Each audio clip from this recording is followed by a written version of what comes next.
Korean, ano to? Korean chicken style. Ah, ano ba yun? Ito. Tapos, ano yan? Marami pala silang branch. May Korea, Singapore, Philippines, Thailand, Massachusetts, Gulf, or New Jersey, New York, ano yung Manhattan. Oo nga, Manhattan. Yung ano yung noodles. Yung noodles na lang.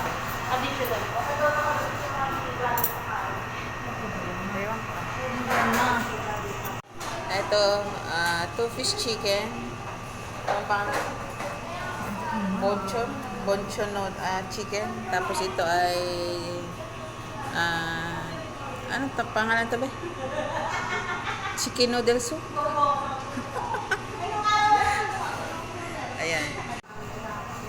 Ito yung ano, honey glazed chicken, ano, diba? Yan yun.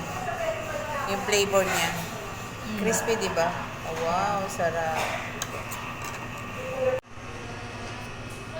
Ganito lang pala siya. Tapos, yung noodles niya, may kaunting beef, at saka dried mushroom. Ayan.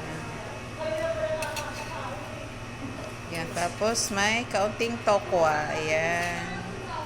So, mahilig kasi tayo sa noodles. Kaya, noodles ang ating in-order. Tapos, may sesame seeds. Wow, yummy! Ayan, pakatapos naman namin kumain sa bonchon chicken, ayan, naglaro naman kami dito sa playground, mini playground nila. Piling bata muna tayo ngayon. Nagpa-video ako sa aking anak. Ayan. Abstract daw ito. Ano bang ano dito? Hindi ko ma-figure out kung ano yung ano nila dito. Parang yung kinakuryente ba na bawal matouch. Ayan, piling bata tayo dito. Charot. Nagbitin-bitin tayo pero may gwardiya dyan, bawal pala yan magbitin-bitin dyan, o nga naman baka magiba, ano. Ayan, nagpasyal-pasyal na lang tayo, umikot-ikot kung paano lalaruin itong ano na ito, nilagay nila dito. Hindi ko alam kung anong purpose nila dito, parang pagulo lang ba dun sa ano, sa park nila, sa mini park. Charot. Ayan, oh, naglaro na yung bata.